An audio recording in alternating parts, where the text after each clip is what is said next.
We're out here at the old Boggs pit, shooting the 357 and the Mossberg and the 45. and the 45.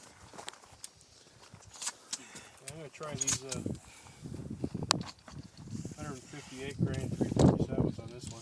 I tried the 142s first. How many things does this hold? You can put 7 up the pipe and 1 in the chamber. It's an 8 shot, just 7 up the tube.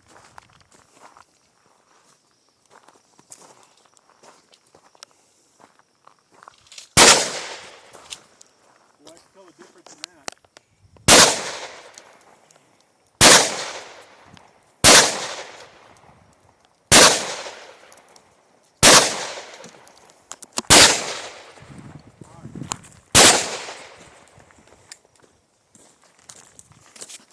That thing is loud with the Pipe full, barrels full.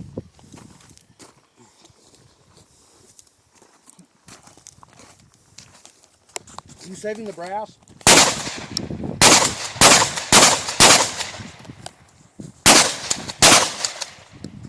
Yeah, that was awesome. stuck on me there.